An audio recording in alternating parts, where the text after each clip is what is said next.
Lucas, meus irmãos, perdão. Essa parábola está no capítulo 4, em Marcos.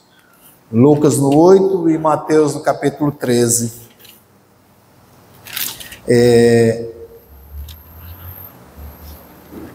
Diz assim, 8, a partir do 4. Diz assim a palavra: afluindo uma grande multidão e vindo ter com ele gente de todas as cidades, disse Jesus por parábola: eis que o semeador saiu a semear e, ao semear, uma parte caiu à beira do caminho. Foi pisada e as aves do céu a comeram.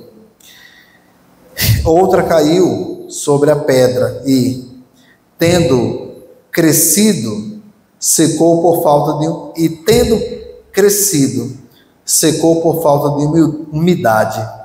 Outra caiu no meio de espinhos, e estes, ao crescerem com ela, a sufocaram.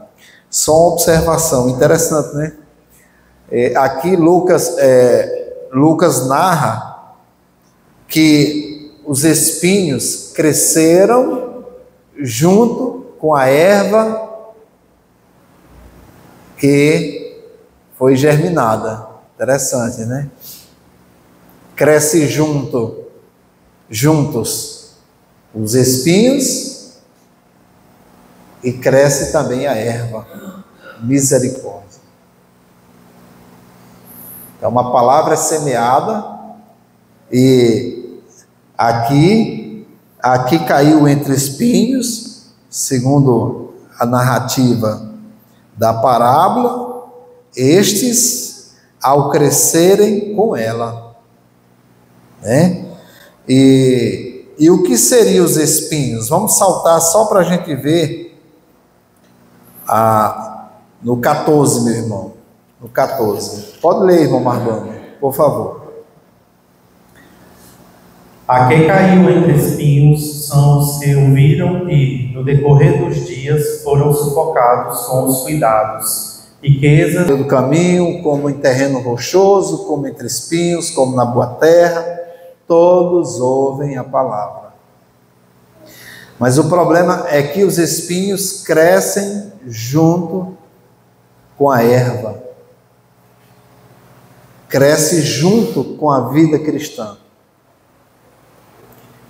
E, obviamente, os espinhos, pela pressão, pelas circunstâncias, e essas circunstâncias, elas são os cuidados, né?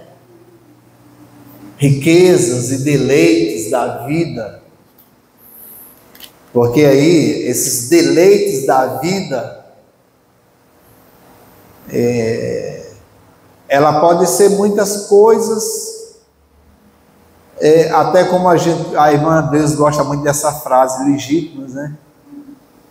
É bom ir uma pizzaria, é bom ir uma pastelaria, coisas simples, menores, uma praia, é legítimo, faz parte, mas são coisas que passam a ganhar o nosso coração. A gente começa a lançar nessas coisas as riquezas ou a fascinação pelas riquezas. São coisas que irão sufocar e não permitir que a palavra frutifique.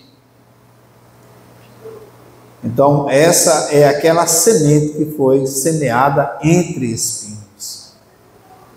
Hebreus vai dizer para nós, no capítulo 12, corramos com perseverança. Por que correr com perseverança? Porque toda carreira tem momentos de dificuldades. Tem momentos que exigem mais de nós, Tem momentos que parece que a gente vai ser derrotado. Tem momentos de distrações. E ele diz: é preciso correr com perseverança. Você quer ver? Olha uma frase do versículo 15. 8:15.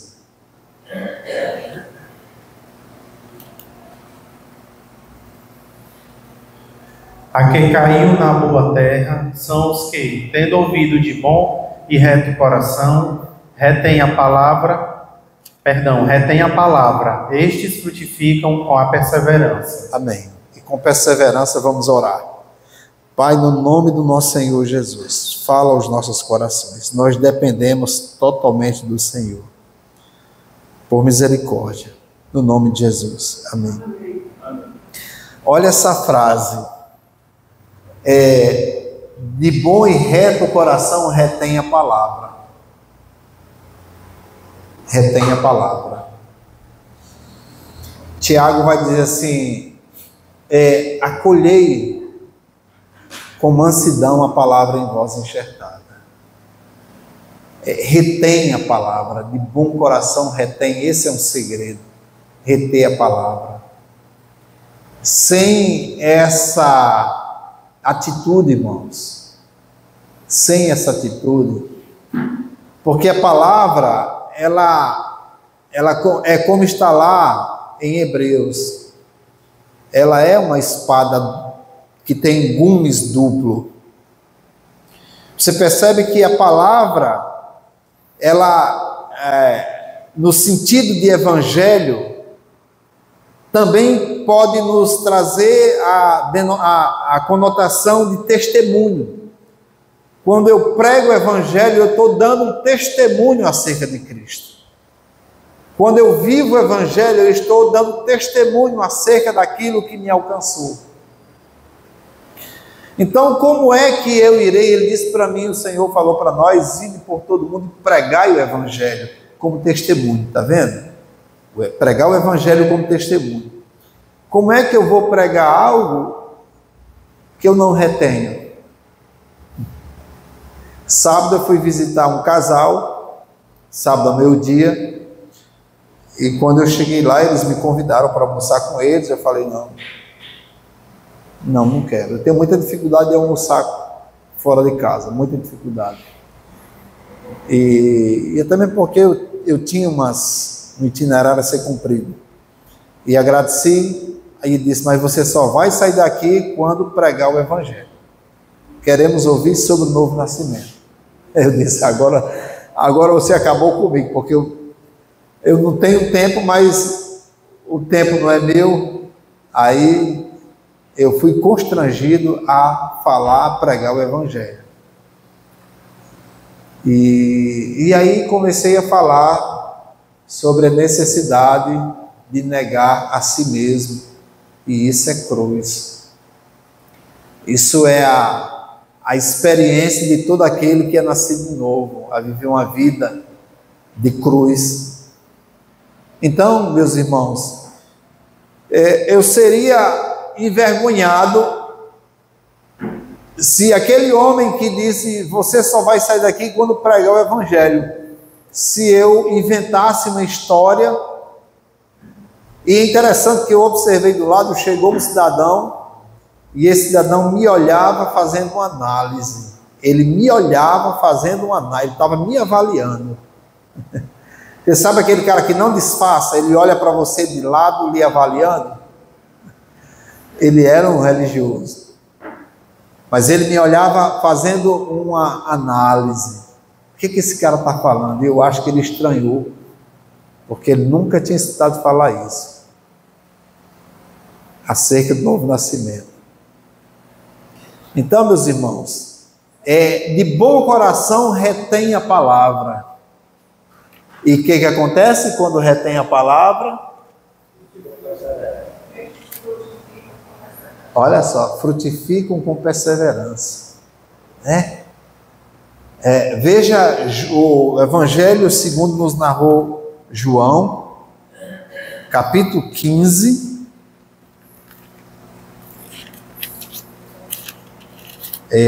Me ajudem. Não é 15. 15, 16. 15, 16. Não foste vós que me escolhestes a mim. Pelo contrário, eu vos escolhi a vós outros, e vos designei para que vades e deis fruto, e o vosso fruto permaneça, a fim de que tudo quanto pedirdes ao Pai, em meu nome, Ele vos conceda. Amém. Eu escolhi vocês com um propósito. Não foram vocês falar, Jesus, eu te quero porque eu sou a tua medida. Não, ele falou, eu quero vocês. Ele nos escolheu. Isso é uma questão de amor eterno do Pai. Jesus, também não foi Jesus quem decidiu nos escolher. Porque ele disse assim, no 17, manifestei teu nome, aqueles que me deste eram teus e tu nos deste. Olha só, na decisão eterna do Pai, na eternidade passada, Ele nos escolhe, Ele nos elege e manda seu Filho como a testemunha fiel para dizer isso para nós. Não foram vocês quem decidiram por mim, mas foi eu quem escolhi a vocês. E vos designeis, para que vades, e aconteça o quê? Deis bom fruto. E deis frutos. Deis frutos. Só pode dar frutos, irmãos, árvore madura. Árvore, ainda na sua condição tenra, ela não pode dar fruto. Ela, primeiro erva, onde é que está o texto, pastor Daniel? 4, acho que é o 13.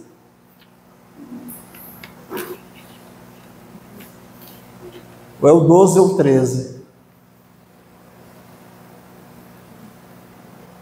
Vai para o 13. 24, 28. Amém. A terra por si mesma frutifica. Primeiro a erva, depois a espiga, e por fim o grão cheio na espiga. Irmãos, olha que interessante. Antes da gente entrar, vamos ver logo essa questão que eu falei. Então, a erva, primeira semente. Aí a semente cai na terra. A terra é os nossos corações. A semente é a boa palavra, ela chega. João, ele diz assim na primeira epístola, aquilo que nós temos ouvido, primeiro a gente escuta, mas aí depois ele diz, aquilo que também nós temos visto, né? Eles ouviram, como aquele povo de Samaria, era Samaria? Sicar, né? Sicar de Samaria. Aquela mulher no poço. Eles ouviram a mulher, porque já tinha escutado do Senhor, vai chamá-los, e eles dizem assim, não é só pelo que nós temos ouvido de ti, mas agora nós vimos. Então, quando cremos no Evangelho, primeiro escutamos uma notícia boa, mas depois ganhamos a experiência de ver, e é isso que João diz.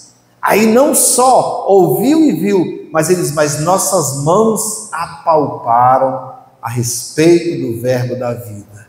Então é uma experiência que vai para a intimidade, que vai para a análise, para a prescrutação, de tocar, de apalpar. E aí ele diz, a terra, ela recebe a semente, e precisa chegar à condição de espiga cheia. A espiga cheia é a espiga madura, não é uma espiga verde, é uma espiga madura. Então Jesus disse, eu vos designeis para que vades e deis fruto. Tá certo? Vamos já voltar para lá, que tem a segunda parte, que ele fala que o vosso fruto permaneça. esse fruto, ele persevere, porque haverá situações que irá tentar sufocar, que irá parar, que irá barrar o testemunho, mas ele fala, é preciso essa perseverança, né? Essa palavra que Hebreus usa muito bem. Mas ele diz, a terra por si mesmo frutifica. Que interessante, né? A terra por si mesmo frutifica. É maravilhoso, irmãos. É maravilhoso. Deus, ele fez o nosso espírito na medida para isso, irmãos. Oh, irmãos. Deus, quando Adão come do fruto e ele morre espiritualmente, foi o espírito que morreu. Ou seja, o espírito se tornou inábil para isso.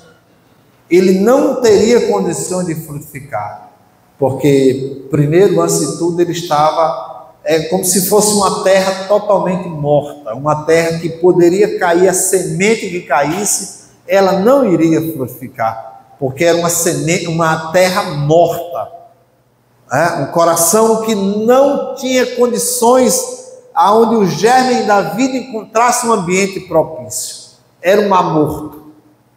Aí Cristo veio, nos deu vida. Olha que coisa maravilhosa, né? A palavra diz, ele vos deu vida. E o que significa ele nos dar vida? Significa que o nosso espírito foi vivificado. E quando o nosso espírito foi vivificado, a terra se tornou propícia à frutificação. A terra se tornou adequada à frutificação. Agora, o semeador pode lançar semente, porque essa semente ela será retida de bom coração. Haverá um constrangimento em alegria por receber essa boa palavra. Isso aconteceu na casa de Cornélio, isso aconteceu na casa daquele carcereiro, que teve aquela experiência com Paulo e Silas na prisão. Isso aconteceu na casa de Cornélio, isso aconteceu na casa de todos quantos receberam o Senhor Jesus. Alegria. Isso aconteceu na casa do pai do filho pródigo, quando o filho retorna, já trabalhado pela graça de Deus, ele dá um banquete, ele dá uma festa. Na casa de Zaqueu, amém. Me ajudem, irmãos. Na tua presença, a plenitude de alegria. Salmo 116, 11. Ou é 16, 11? Ou 16, 11 ou 116, 11? 16, irmã? Amém. Glória a Deus. Tu me farás ver os caminhos da vida. Na tua presença há plenitude de alegria. Na tua destra delícias perpetuamente. Amém. Olha que coisa maravilhosa. Olha que coisa preciosa. Na tua presença há plenitude de alegria. Então, quando alguém é alcançado por essa graça, é isso que acontece na sua vida. Ele passa a desfrutar daquela paz que o Senhor Jesus falou: a minha paz eu vos dou, não a dou como o mundo a dá. E aquilo que Paulo diz em Filipenses: alegrai-vos sempre no Senhor. Outra vez digo, alegrai-vos. Alegrai-vos porque agora, irmãos, nós fomos feitos filhos de Deus. É maravilhoso, irmãos. É maravilhoso porque no plano eterno de Deus, Ele imaginou, Ele projetou uma grande família, aonde o seu filho unigênito passa a ser o primogênito entre muitos irmãos. Aí Jesus, ele diz assim, ele está conduzindo muitos filhos à glória. E é maravilhoso porque nós fomos tornados filhos de Deus com todos os requisitos da filiação. A gente sabe que, sobretudo no passado, na era medieval, dos reinados, os reis, eles tinham uma família, muitos filhos fora do casamento, né? E o nome que era dado era filho bastardo. Um filho de um rei, mesmo sendo filho de um rei fora do seu casamento, ele não poderia assumir o trono real, ele não era o príncipe herdeiro. A sucessão do trono era a partir do príncipe herdeiro, do filho legítimo, do filho natural. E se a nossa salvação, se nós não fôssemos filhos de Deus, reais, legítimos, nós não seríamos co-herdeiros de Deus, mas a palavra diz que nós somos herdeiros de Deus e co-herdeiros com Cristo. Nós somos da família de Deus, amados. Isso deve encher os nossos corações de alegria, irmãos. Meus amados, isso, sabe, é por isso que no coração de um regenerado, os espinhos não podem mais sufocar, não podem mais impedir que a palavra, que a semente, que a erva frutifique, porque essa pessoa, ela tem uma direção só, ela escuta a palavra. Volte, por favor, para Lucas 8. Eles escutam a palavra e eles se mantêm firmes. Irmão Mardônio, leia, por favor, capítulo 8, versículo 8. 8:8. Outra, afinal, caiu em boa terra, cresceu e produziu a 100 por 1. Dizendo isto, chamou quem tem ouvidos para ouvir, ouça. Meus irmãos, é interessante. Ele diz isso em Apocalipse, né? Para as 7 igrejas. Quem tem ouvidos para ouvir, ouça. Irmãos, esse é o segredo da nova criatura. Ele ganha ouvidos para ouvir.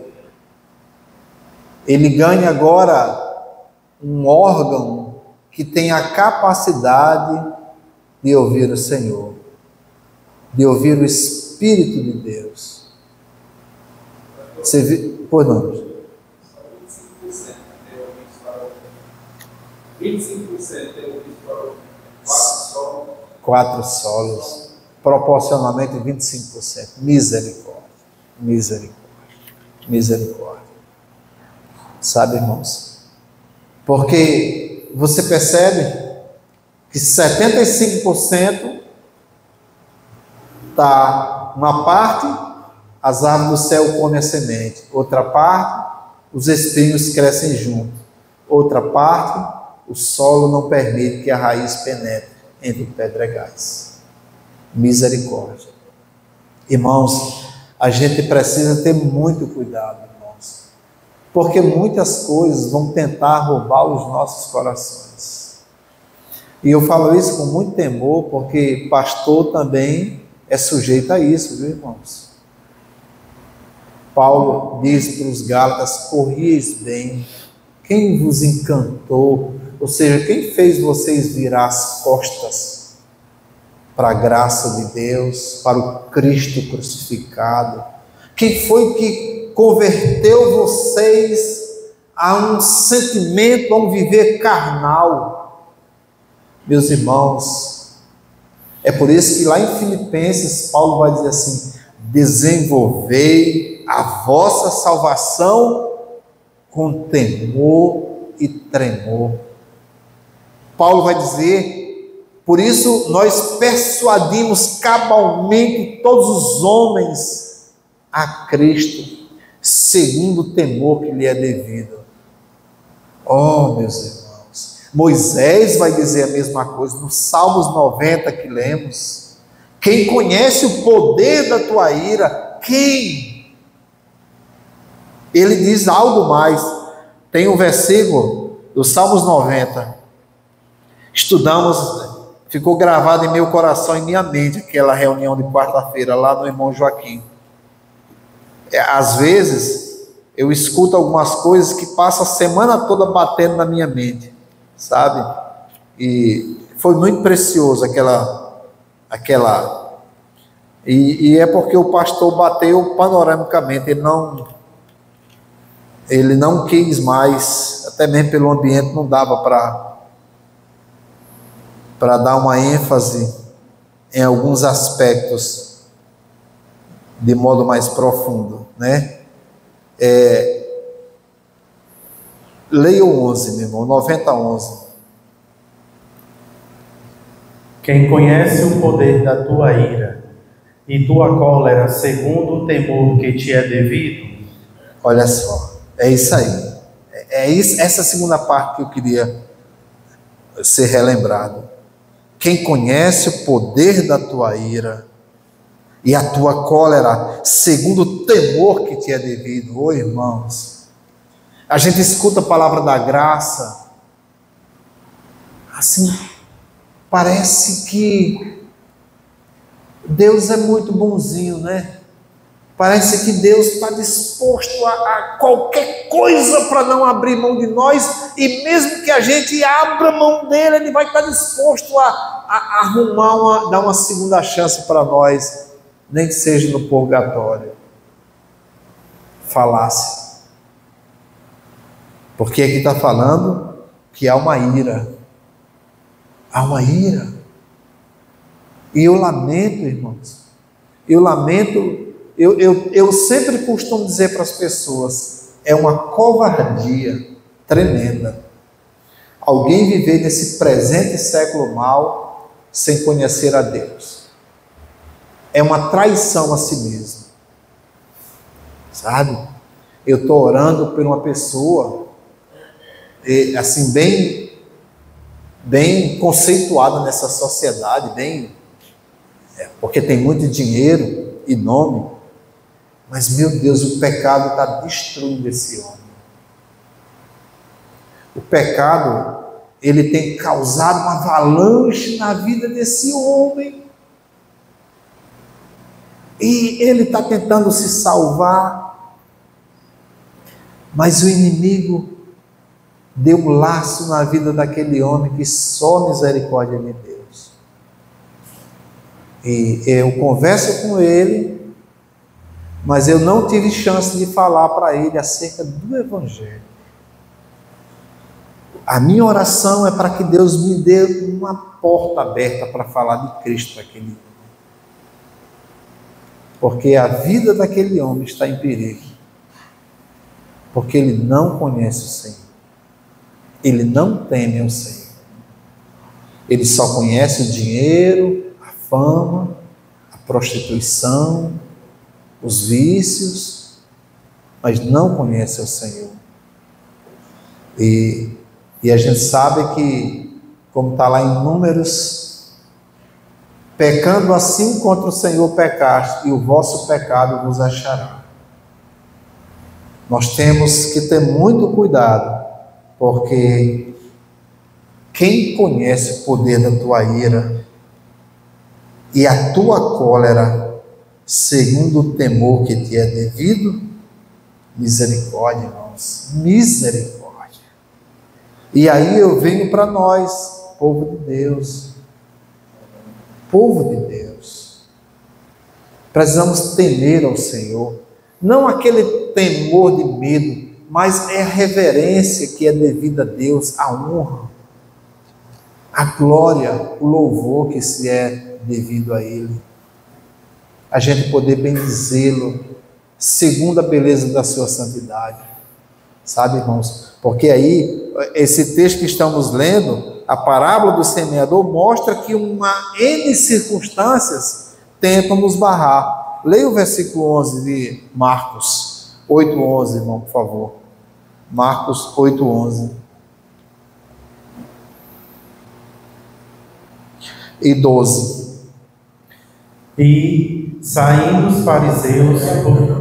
8, Lucas, perdão.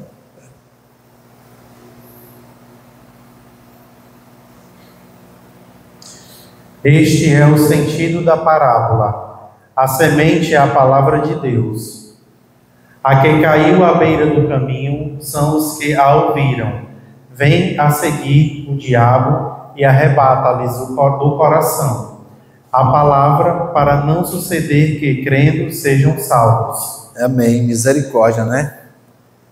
Vem as aves do céu. É um terreno à beira do caminho. Porque é interessante, isso aí fala que, isso aí demonstra que a vida cristã precisa de solicitude, né? Quietude, sabe? Isso aí fala que a gente, essa geração de barulho, essa geração dessa bagunça, dessas muitas vozes, de um celular que o toquezinho já está avisando, plim, plim, tem uma mensagem, a ansiedade já vai.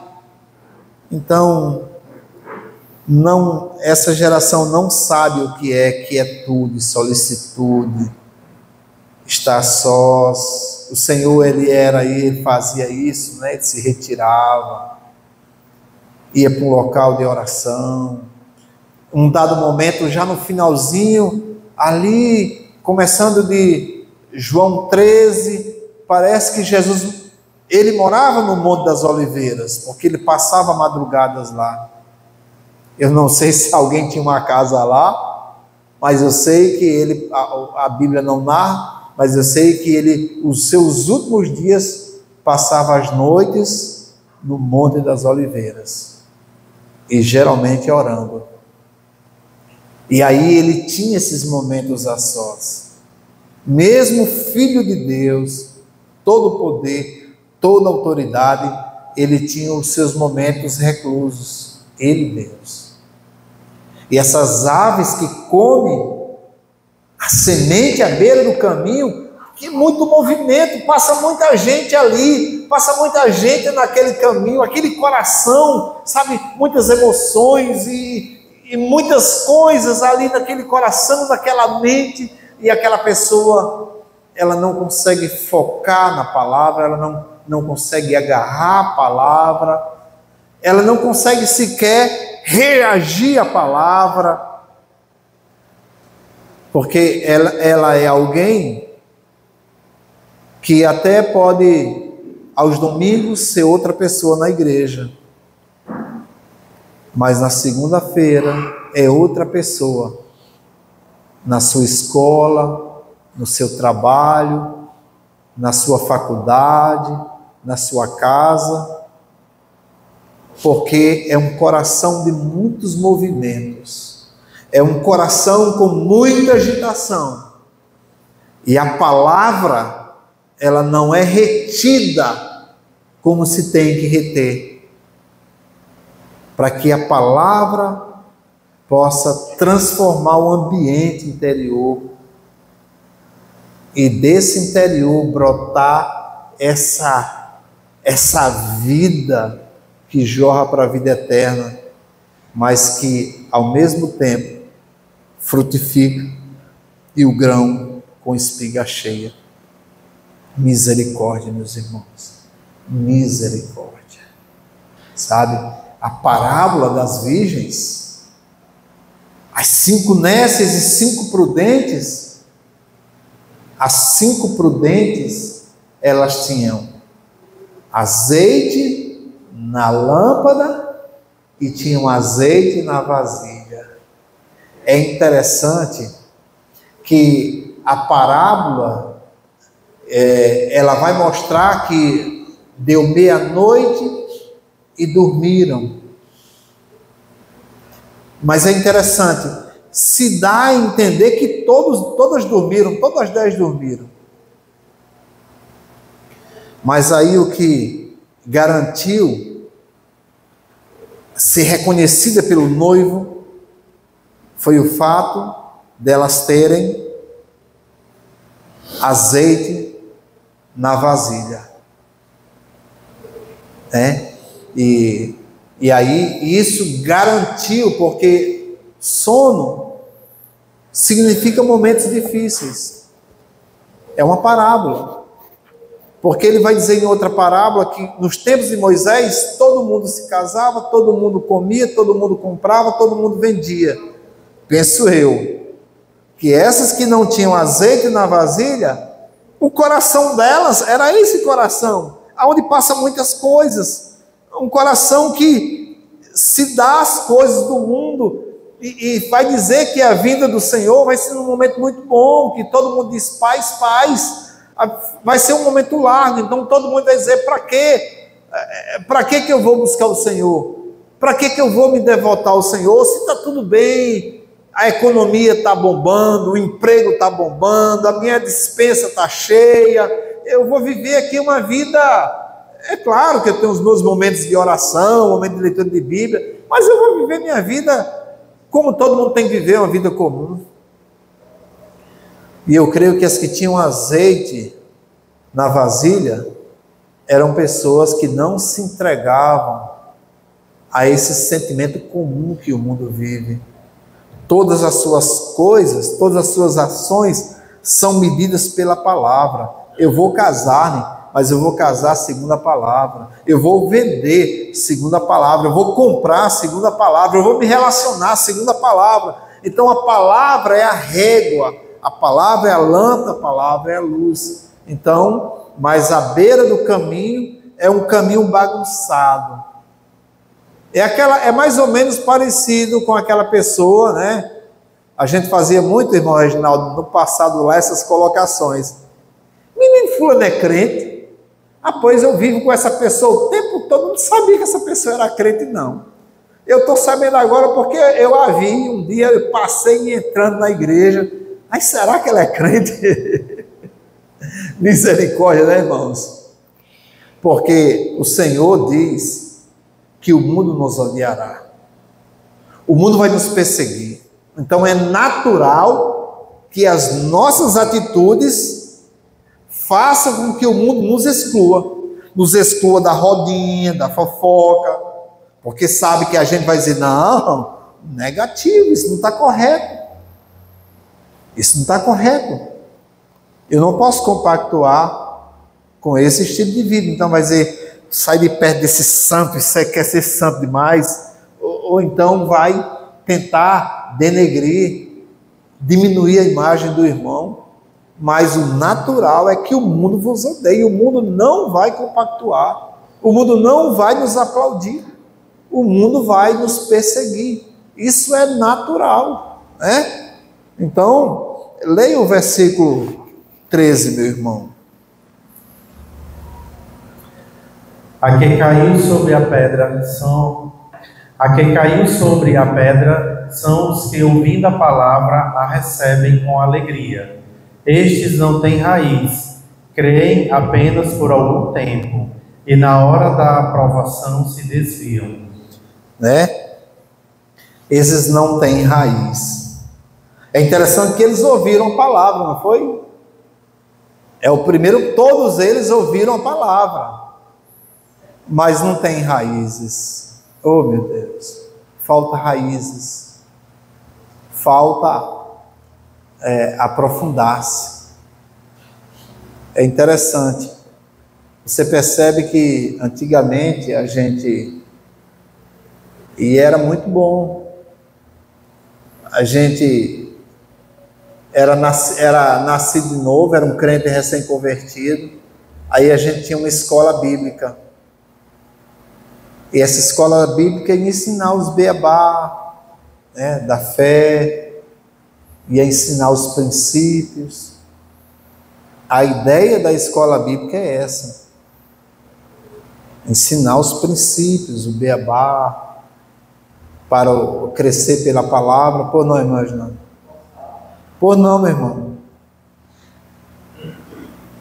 Irmão, eu aprendi, né? Experimentar. Glória a Deus. Meu. Então você percebe que esse escuta, até recebe com alegria, mas não tem raiz. Ou seja, uma mera experiência emocional. Uma mera experiência de uma mente que encontra na palavra uma certa lógica, há uma certa empolgação do coração, mas não tem profundidade, não tem raiz. Creia apenas por um tempo e, na hora da aprovação, se desvia, vai embora. Que lá ele vai dizer que secou por falta de umidade, porque a umidade, ela não está na superfície. Geralmente a raiz lá, você começa a cavar um buraco, mesmo em período de inverno, nos primeiros centímetros a terra é seca, mas você começa a cavar, ela começa a umedecer, porque lá os raios do sol não tocam, lá o sol não evapora com facilidade a água, porque ela está protegida pela camada do solo. Então essa é a importância de ter raiz, de ter uma vida profunda no Senhor. Essa convicção, essa certeza de fé. Então isso nos dá a entender que não basta simplesmente dizer eu creio, mas é necessário que esse crer provoque uma mudança no nosso interior e que nos faça apegar-se à palavra, apegar-se ao Senhor, apegar-se a tudo aquilo que o Senhor tem nos dado, sobretudo gratuitamente em Cristo Jesus. Veja o versículo, estamos já finalizando, irmãos. O versículo 14, meu irmão, 14. A que caiu entre espinhos são os que ouviram e no decorrer dos dias foram sufocados com os cuidados, riquezas e deleites da vida. Os seus frutos não chegam a amadurecer. Entende? Então a gente já viu isso. Então a gente percebe que todos esses solos que a palavra não frutifica, é interessante que a terra, ela é prejudicada, ou de alguma forma não há terra adequada. Por quê? Porque o problema começa no ouvir. O que temos ouvido precisa gerar em nós uma experiência interior, não só uma intelectualização ou uma emoção do que temos ouvido. Vamos ler 1 João 2,20. 1 João 2,20. E vós possuís unção que vem do Santo, e todos tendes conhecimento. Todos têm conhecimento. O conhecimento se deriva dessa unção. Então, conhecendo o Senhor, conhecendo a mente, o coração do Senhor, sabe? Uma vida que é regida por esse conhecimento que o Espírito traz a nós, por essa unção, entende? É por isso que Provérbios, a grande dinâmica de Provérbios é a sabedoria, o entendimento, o conhecimento. O tolo vai desprezar o conhecimento, o louco. Mas é interessante que ele diz: quem me dá ouvido, está lá em Provérbios, habitará seguro e não terá temor do mal. Sabe? É isso, irmãos. É isso. Então, assim, nós, o povo de Deus, é para tomar posse dessa realidade, irmãos. A realidade do conhecimento, que não é um conhecimento intelectual, claro que passa pelo intelecto, passa pela mente, mas é um conhecimento interior, uma interação. Você percebe que a semente, que é a palavra, está nos nossos corações, e o Espírito vai gerar essa interação. Os irmãos percebem? O Espírito proporciona uma interação com a palavra. Por isso que a gente falou de meditação, a gente falou de estar a sós com Deus, aquilo que a gente escuta está meditando. E aí o Espírito trabalha essa palavra, essa semente em nossos corações. E aí o que vai acontecer? A semente vai germinar, crescer e frutificar. E quando frutificar, o Senhor vem e colhe os feixes, colhe os frutos. Sabe, irmãos? Porque assim, mas perceba, como ficou o mundo religioso? Como ficou a religião? Ou como foi impregnado na mente das pessoas? Via uma reunião de culto, cantar alguns hinos, sair falando da palavra, mas de fato, algo que está relacionado ao Senhor e ao chamado, ao eleito, aquela vida de mais aproximação, mais intimidade, mais relacionamento, aprendendo do Senhor, isso é coisa que é só para poucos, não é para todos. Mas a vida cristã é exatamente essa, aonde o Espírito que nos foi dado a todos, vai tomar essa palavra, vai levar o coração e vai haver esse aprendizado. E para a gente finalizar, o versículo 15. 8:15 de Lucas. A que caiu na boa terra são os que, tendo ouvido de bom e reto coração, retêm a palavra, estes frutificam com perseverança. Amém, né? Esses retêm com alegria, com retidão, né? E estes frutificam com perseverança. Então, essa é a parábola do semeador. É o Senhor ensinando por parábolas a vida cristã normal. É uma vida que vai frutificar, que vai dar frutos, né? E como o irmão citou, o amor é um fruto. É o fruto do Espírito. É derivado da vida de Cristo. Então é isso que o Senhor busca. E aí, como o irmão falou, é isso que eu tenho aprendido do Senhor. E ele quer dizer que não é um aprendizado meramente intelectual, mas é um aprendizado didático, prático para a vida. Que nem ele pode se gloriar disso, porque se ele tem, foi Deus que deu.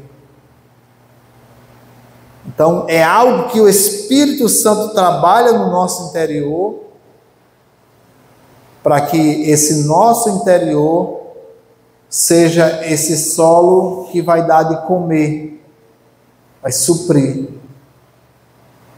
É o fruto que os sedentos, que os necessitados vão encontrar. Porque nós não somos árvores, como ele disse numa parábola, o grão de mostarda é plantado e vira um arbusto e as aves do céu vêm pousar, né? Os viajantes pousam ali, mas as aves do céu, que é Satanás, está ninhando lá. Não. É uma erva. É uma erva que dura pouco tempo. É breve o seu estágio nesse mundo. Mas o seu estágio breve é para frutificar. É para que o mundo experimente Cristo através dessa frutificação. Para a glória dele. Amém, meus irmãos. Pai querido, nos conduz, ó Pai, por Tua graça, a essa vida cristã normal. Eu sei que há muitas coisas em nós que o bom agricultor há de podar. Poda-nos, ó Pai. Faz esse trabalho para que possamos frutificar mais ainda para a Tua glória. Nos dá uma semana guardados na Tua graça e no Teu amor. Em nome de Jesus. Amém. Amém. Só lembrando, a nossa